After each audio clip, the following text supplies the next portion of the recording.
माननीय मुख्यमंत्री श्री अरविंद केजरीवाल जी।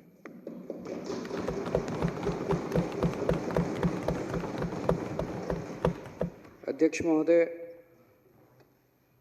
सबसे पहले इतनी कठिन परिस्थितियों में पिछले 1 साल से जो देश भर में, दिल्ली में इतनी कठिन परिस्थितियां रहीं, उसमें इतना शानदार बजट प्रस्तुत करने के लिए मैं वित्त मंत्री जी को बहुत बहुत दिल से बधाई देना चाहता हूं।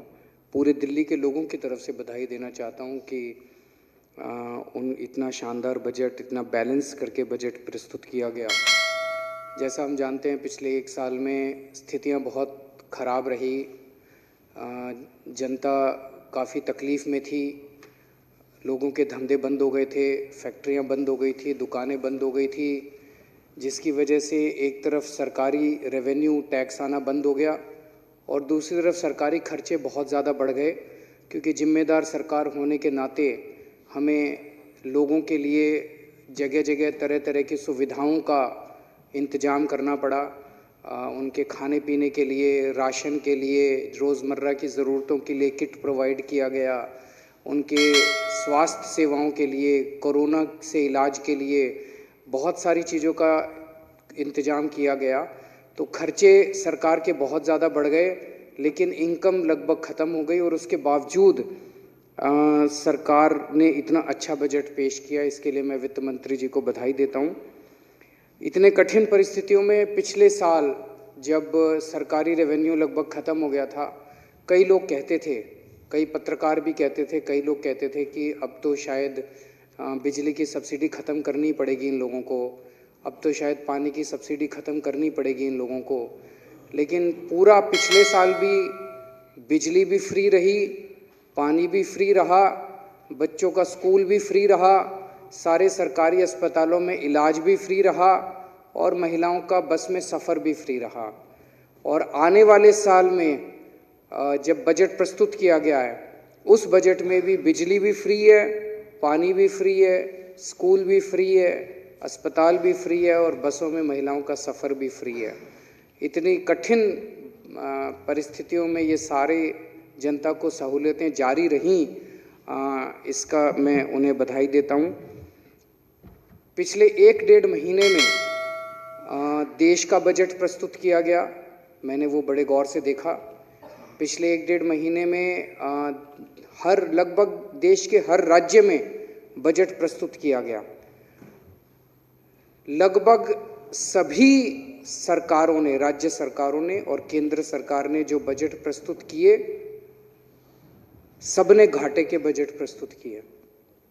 दिल्ली अकेला राज्य है जिसने इतनी कठिन परिस्थितियों में भी फायदे का बजट प्रस्तुत किया, सरप्लस बजट प्रस्तुत किया, घाटे का बजट प्रस्तुत नहीं किया। ये भी अपने एक बहुत बड़ी बात है। इस बजट को देशभक्ति बजट बोला गया। आज हमारा देश आज़ादी के 75 साल मना रहा है, बड़ी धूमधाम से मना रहा है और इस 75वें साल में इस बजट के ज़रिए पूरी कोशिश की गई है कि अगले 1 साल दिल्ली के कण कण के अंदर देशभक्ति की भावना होगी, हर जगह देशभक्ति की भावना होगी और कई सारे कार्यक्रमों के आयोजन और कई सारे नई चीज़ें शुरू की जाएंगी। इस दौरान स्कूलों के अंदर देशभक्ति पाठ्यक्रम शुरू किया जाएगा। ये पहली बार हो रहा है। अन्य कई देशों में होता है कि बच्चों को बचपन से अपने देश के प्रति कूट कर देशभक्ति भरने का काम अन्य कई देशों में किया जाता है। हमारे देश के अंदर, हमारे पाठ्यक्रम में मैं समझता हूँ ये एक कमी थी, जो इस वर्ष से दिल्ली राज्य में ये कमी पूरी की जाएगी और बच्चों के अंदर देशभक्ति की भावना भरी जाएगी। इसी बजट में कहा गया कि हम दिल्ली में जगह जगह 500 जगह हम लोग बड़े बड़े तिरंगे लगाएंगे, तिरंगे फहराएंगे, सरकार बड़े बड़े तिरंगे फहराएगी। ये बहुत ही शानदार कदम है। जब भी हम तिरंगा देखते हैं तो हमारा मन देशभक्ति से ओतप्रोत हो जाता है। जब भी हम तिरंगा देखते हैं तो अंदर खुद ब खुद मन बोल उठता है, भारत माता की जय। जब भी हम तिरंगा देखते हैं तो हमें अपनी भारत माता की याद आती है और बॉर्डर में लड़ते हुए सैनिक जो हमारे लिए शहीद हो रहे हैं, उनकी तस्वीर हमारे सामने आ जाती है।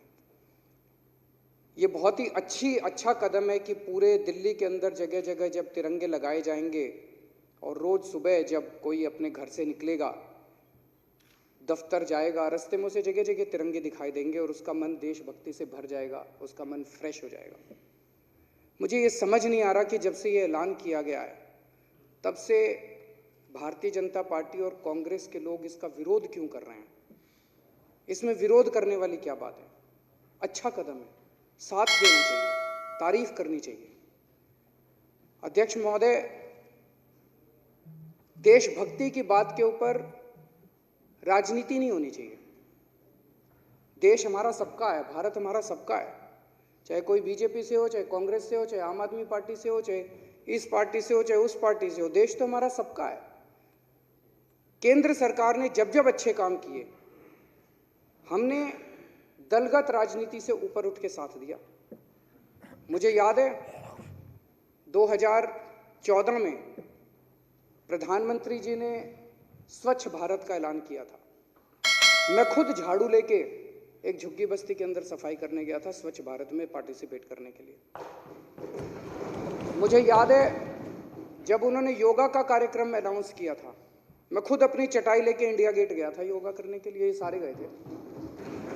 जब जब भारत की बात आती है, हमारे लिए कोई बीजेपी नहीं है, कोई कांग्रेस नहीं है, कोई आम आदमी पार्टी नहीं, हमारे लिए हमारा देश है, भारत माता है।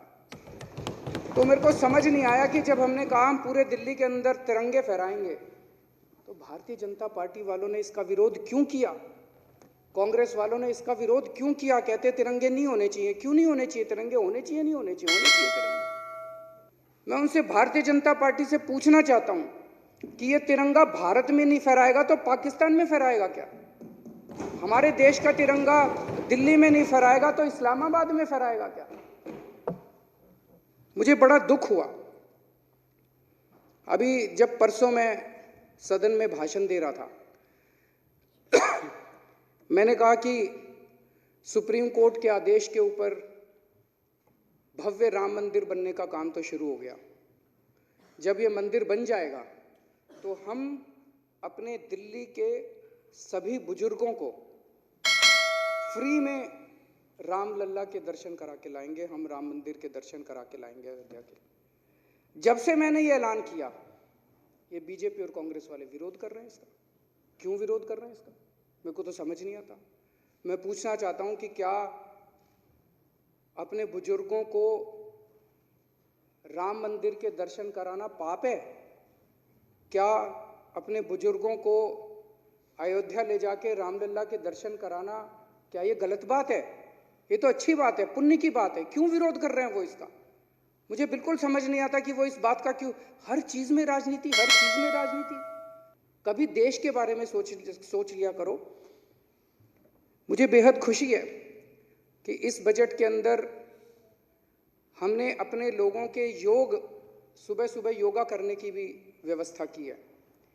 इसमें कहीं भी दिल्ली के अंदर 25-50 लोग इकट्ठे होके अगर मांग करेंगे कि जी हमें योगा करना है, वो जहाँ कहेंगे, चाहे वो कहेंगे हमारे पार्क में योगा करा दो, हमारी सोसाइटी में योगा करा दो, हमारे यहाँ योगा करा दो, दिल्ली सरकार उनके योगा कराने का इंतजाम करेगी।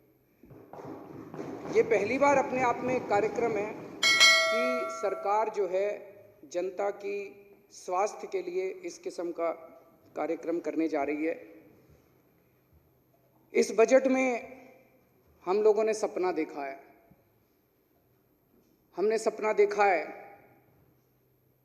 कि 2048 का ओलंपिक खेल दिल्ली के अंदर करवाया जाएगा। इंडियन ओलंपिक एसोसिएशन का मैं बयान पढ़ रहा था अखबारों के अंदर। उन्होंने कहा है कि दिल्ली सरकार ने ये बयान कैसे दिया, उन्हें हमसे पूछना चाहिए था। मैं पूरी इज्जत के साथ उन्हें कहना चाहता हूं कि हमारा ये सपना है, हम उनके पास जाएंगे, उनसे जो भी अप्रूवल लेनी है अप्रूवल लेंगे, अगर उनके माध्यम से अप्लाई करना है उनके माध्यम से अप्लाई करेंगे। और ये जैसा मैंने कहा था कि कोरोना एक महामारी थी जो हम अकेले नहीं कर सकते थे, अकेले उससे नहीं जूझ सकते थे, हमने सबका साथ लिया। दिल्ली के अंदर ओलंपिक खेलों का आयोजन भी हम अकेले नहीं कर सकते, हमें इसमें सबका सहयोग चाहिए होगा। ये भारत के लिए गौरव की बात होगी, भारत के लिए गर्व की बात होगी, भारत के लिए बड़ी बात होगी। इसमें हम केंद्र सरकार के पास भी जाएंगे, इंडियन ओलंपिक एसोसिएशन के पास भी जाएंगे, सारी स्पोर्ट्स बॉडीज के पास भी जाएंगे, सारे संस्थानों के पास भी जाएंगे। सारा देश मिलके 2048 के ओलंपिक गेम्स के लिए बिड करेगा।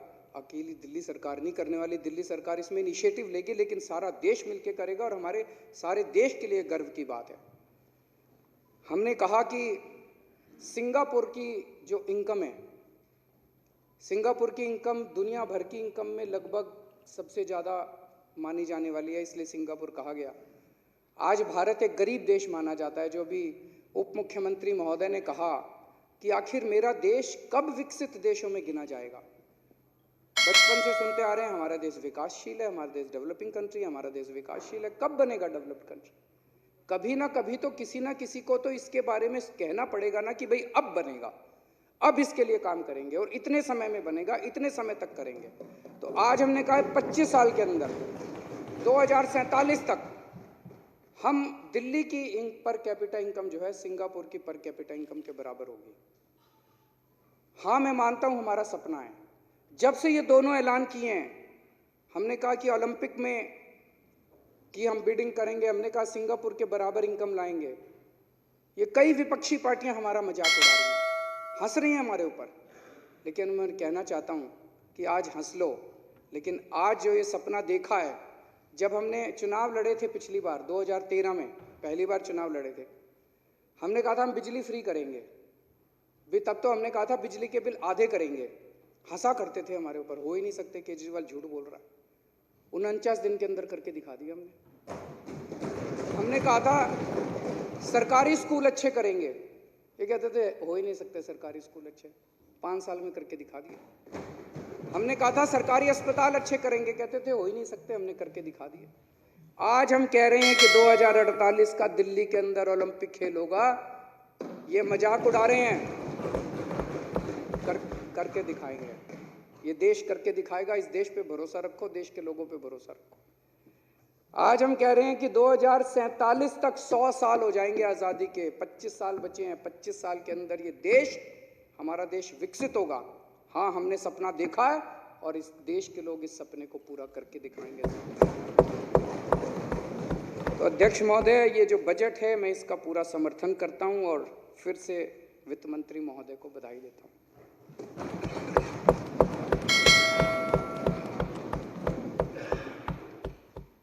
अनुदानों की मांगे हैं 2021-2022